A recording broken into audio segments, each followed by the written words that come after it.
सिखाते हैं कि हमें जीवन का क्रम कैसे करना चाहिए। इसीलिए गीता जी में आया है यो शास्त्रम विधि उत्तरत।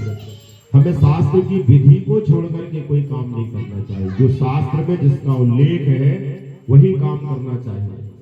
श्रीमद् भागवत में भगवान ने इंद्र की पूजा को समाप्त करके गिरिराज जी की जो पूजा को प्रारंभ कराया वह यही क्रम था, क्योंकि पहले से शास्त्र विधि के अनुकूल इंद्र की पूजा मान्य नहीं और उन्होंने उसको बंद करा के गिरिराज गोवर्धन जी की पूजा की। इसलिए श्रीमद् भगवत गीता जी हमें करना सिखाती है और श्री रामायण भी हमें जीना सिखाते हैं कि हमारे जीने का क्रम कैसा होना चाहिए। और श्रीमद् भागवत जी हमारी मृत्यु को बताते हैं। हमारे परीक्षित जी ने अपनी मृत्यु को भागवत श्रवण करने के माध्यम से मंगलमय बना दिया। हमारे जीवन का जो उद्देश्य है वह क्या होना चाहिए, यह हमें ग्रंथ सिखाता है। इसीलिए पुराणों में कहा है कि नरत्वम दुर्लभो लोके विद्या तत्र सुदुर्लभा और कवित्वम दुर्लभम तत्र शक्ति तत्र सुदुर्लभा।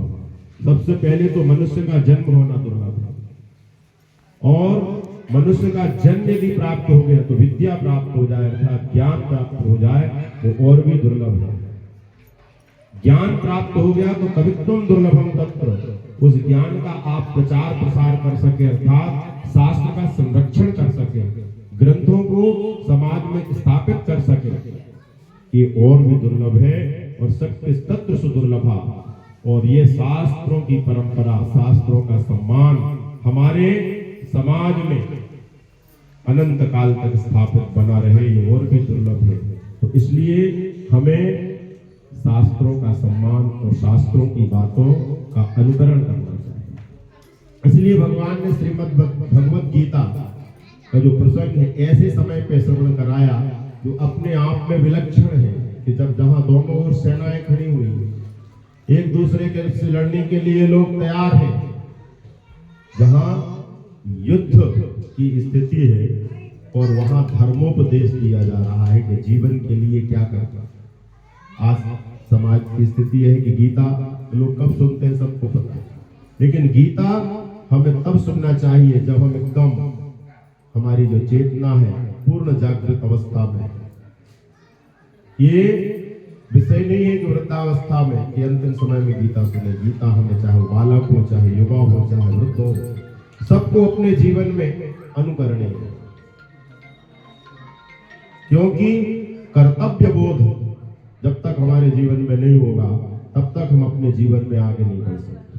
और उसी कर्तव्य का बोध कराने के लिए भगवान ने कुरुक्षेत्र के रणांगण में, जहां लड़ाई होने का विषय है, लेकिन जब गीता शुरू हुई तो कुरुक्षेत्र में भी सबसे पहले धर्म क्षेत्र आ गया। धर्म क्षेत्रे कुरुक्षेत्रे सम्येता इच्छा मामकाः पांडवास्यैव किम अकुर्वत्। अर्जुन को वो उपदेश दिया गया, क्यों? क्योंकि अर्जुन क्यों कर्तव्य विमूढ़ हो गया, क्या करें क्या करें। अंत में अपने स्वजनों से युद्ध लड़ने के लिए भी उसने कहा कि मैं नहीं करूंगा, क्योंकि मुझे अपने ही लोगों को मारना पड़ेगा। लेकिन भगवान का जो दिव्य उपदेश था, बोले तुम क्या समझते हो, अरे हतो वा प्राप्यसे स्वर्गम जित्वा वा भोक्ष्यसे महीम तस्माद् उत्तिष्ठ कौन्तेय दृष्टनिश्चयः। क्या होगा यदि युद्ध में मारे जाओगे तो स्वर्ग को जाओगे और जीत लोगे तो समस्त इस धरती के राज्य का उपभोग करोगे, इसलिए उठो और युद्ध करो। फिर भी अर्जुन तैयार नहीं हुआ। भगवान ने अनेक प्रेरणा युक्त वचनों को कहा, क्लैब्यम मास्तमः पापो नितत्वोपपद्यते क्षुद्रम हृदय दौर्बल्यम त्यक्तो तिष्ठ परन्तप। इस नपुंसकता को धारण मत करो और उठो। और अंत में जब अर्जुन ने कहा कि शिष्यस्तेहम् साधिमां त्वां प्रपन्नम्, मैं आपका शिष्य हूँ और आप जो कहेंगे मैं वही करूँगा। और भगवान ने दिव्य गीता का उपदेश दिया और उस गीता के उपदेश को पाकर के सज्जनों हमें भी अपने जीवन में एक सात्विक कार्यकर्ता बनना चाहिए। मुक्त संगो अनहंवादी धृत उत्साह समन्विता सिद्ध असिद्धयो निर्विकारः कर्ता सात्विक उच्यते। सात्विक कर्ता बनने के लिए हमें अपने जीवन में मुक्त संग होना चाहिए, सबसे दूर अपेक्षा रहित हमारा जीवन होना चाहिए। और इस गीता को सुनकर के